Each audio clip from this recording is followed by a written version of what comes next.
A mensagem da Palavra de Deus que pregarei nesta hora será subordinada ao seguinte tema: o arrebatamento da igreja.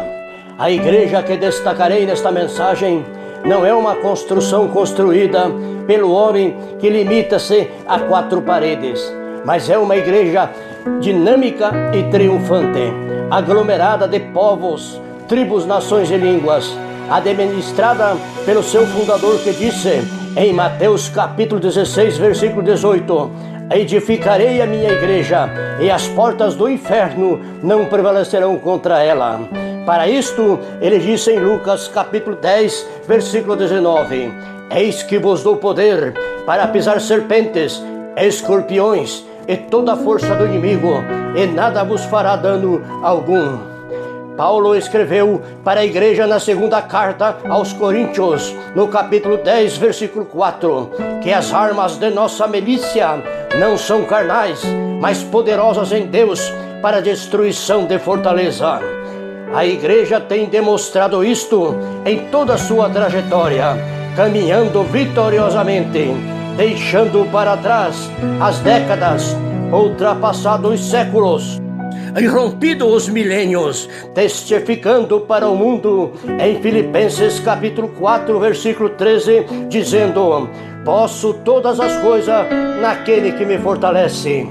O arrebatamento é a grande esperança da igreja, e quando isto for consumado, será então para a igreja um dos mais favorosos e extraordinário fato já consumado em toda a terra.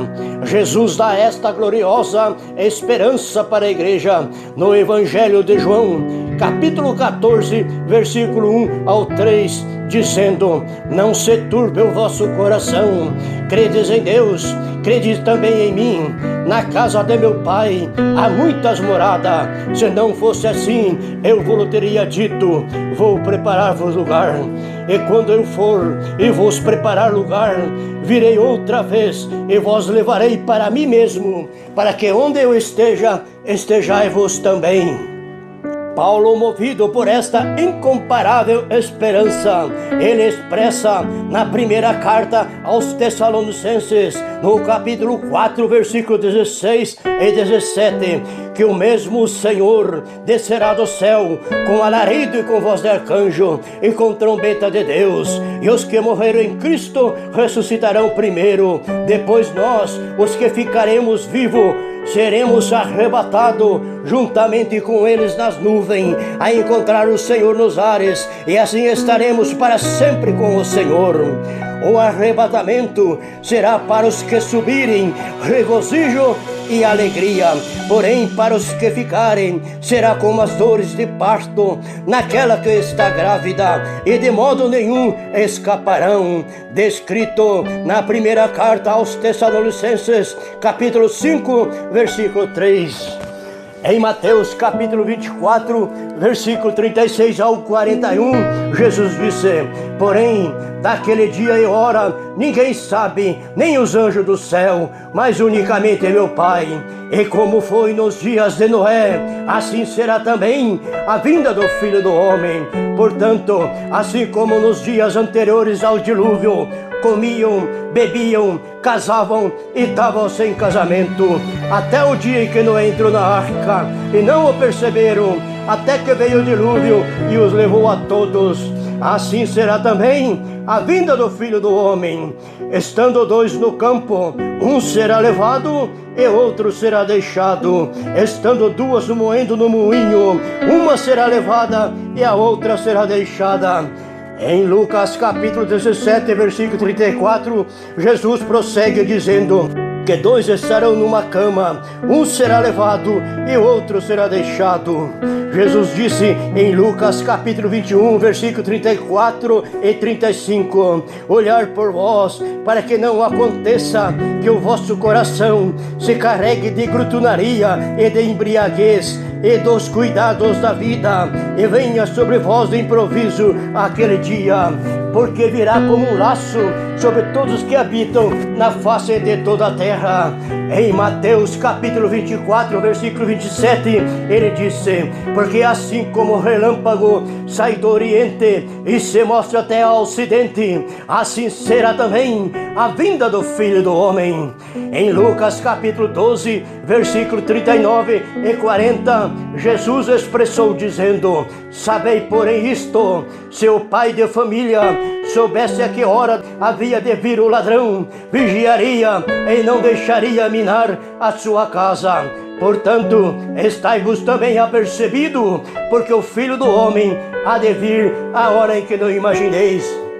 Em Marcos capítulo 13, versículo 34 ao 36, ele disse: é como se um homem se ausentasse de sua terra e deixasse a sua casa e desse autoridade aos seus servos e a cada um a sua obra, e ordenasse ao porteiro que vigiasse.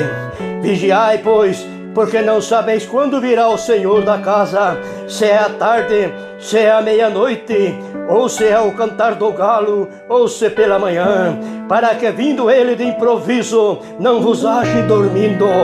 Em Apocalipse capítulo 3, versículo 11, Jesus prometeu dizendo: eis que venho sem demora, guarda o que tens, para que ninguém tome a tua coroa.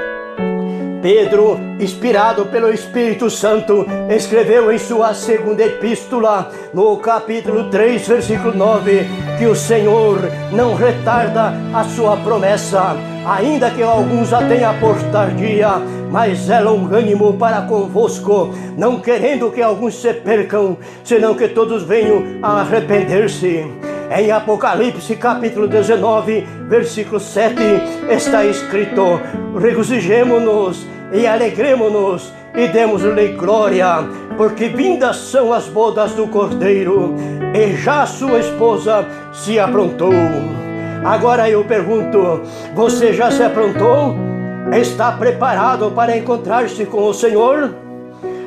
Se ainda não está preparado, ouça o que diz em Apocalipse capítulo 3, versículo 3.